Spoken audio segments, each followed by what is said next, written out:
Bismillahirrahmanirrahim. Assalamualaikum warahmatullahi taala wabarakatuh. Alhamdulillah, bersama saya lagi di page Awal Islamika. Untuk kali ini kita dalam tajuk Kaabah Permata Dunia. Kini tibalah masanya kemunculan Nabi kita Muhammad sallallahu alaihi wasallam. Abdul Muttalib merupakan pemerintah Mekah pada ketika itu. Beliau berasal daripada keturunan Nabi Ibrahim AS dan bakal menjadi datuk kepada Nabi kita Muhammad sallallahu alaihi wasallam. Beliau amat menyayangi Kaabah dan sentiasa melindunginya.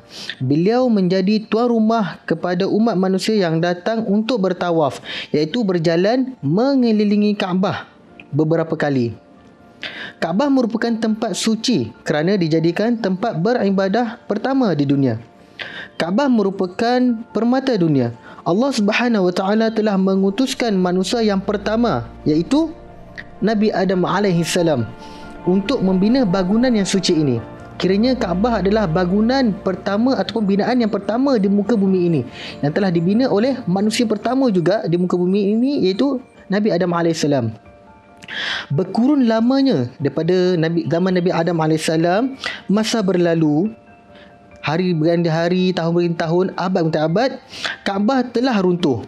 Kaabah telah runtuh kerana pada ketika itu berlaku peristiwa banjir besar di Kaabah. Jadi di Mekah itu berlaku banjir besar dan Kaabah telah pun runtuh disebabkan air. Allah Subhanahu Wa Taala mengarahkan Nabi Ibrahim AS dan anaknya Nabi Ismail AS untuk membina Kaabah semula. Jadi ketika berlaku banjir besar itu, Kaabah telah pun runtuh dan dibina semula oleh Nabi Ibrahim dan anaknya Nabi Ismail AS. Allah Subhanahu Wa Taala memberitahu bahawa tempat itu adalah tanah suci dan menjadi tempat pertemuan dan tempat beribadah. Allah Subhanahu Wa Taala juga menyuruh umat manusia untuk menunaikan haji di Kaabah. Ini kita sedia maklumlah, pada setiap tahun di bulan Zulhijjah, pada 10 Zulhijjah, umat manusia akan berkumpul di Mekah iaitu dan membuat ibadah haji di Makkahul Mukarramah.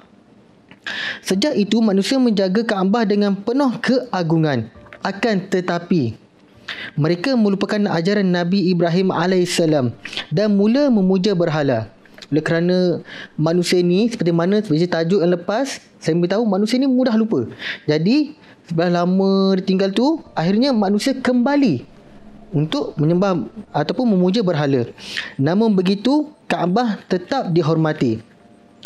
Akhirnya sebelum kedatangan agama Islam, Kaabah tetap ada tetapi dikelilingi oleh binaan-binaan berhala yang besar. Antaranya seperti Lat Uzza yang terdapat di situlah. Ramai umat manusia dari merata tempat datang melawat Kaabah di Makkah.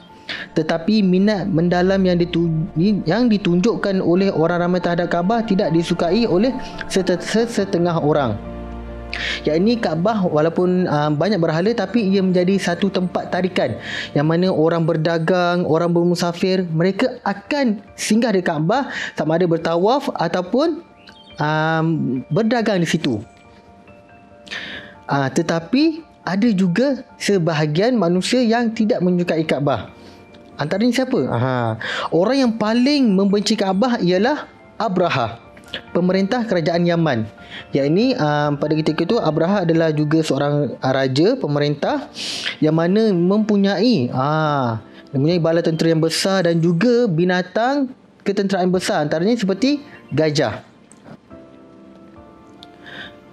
Abraha mahu menghalang orang daripada pergi melawat Kaabah. Oleh itu, dia telah membina kuil yang amat besar dan disaluti dengan emas. Dia juga ingin bersaing dengan Kaabah tu, ingin mengajak orang pergi ke tempat dia dengan membina kuil yang besar dan disalutui emas. Mungkin manusia bila nampak emas begitu besar tu mungkin akan terpegun dengannya. Tetapi dia juga telah mengajak orang ramai datang ke kuilnya itu. Dia juga mahu kuilnya menjadi rumah ibadat yang utama. Kerana dia tak mahu orang pergi ke Kaabah tu, dia mahu orang datang ke kuilnya. Bukannya kuilnya adalah tempat yang istimewa untuk orang-orang alim, tetapi bukan untuk para nabi. Masa berlalu namun tidak ramai orang yang datang ke kuilnya. Sungguh pun dalam binaan yang sangat cantik, disaluti emas. Siapa yang datang diberi juga ganjaran. Tetapi orang tetap juga tertarik dengan Kaabah, tidak mahu pergi ke kuilnya. Jadi Abraham menjadi sangat marah dan mengambil keputusan untuk memusnahkan Kaabah. Dia kemudiannya membuat perancangan atau percaturan untuk menyerang Kaabah. InsyaAllah kisah kita sampai hari ini. Dan untuk kisah seterusnya, sama ada Kaabah dan apa yang akan terjadi pada Kaabah, kita akan tengok pada video siri seterusnya, InsyaAllah. Dari setakat itu saya, Assalamualaikum warahmatullahi taala wabarakatuh.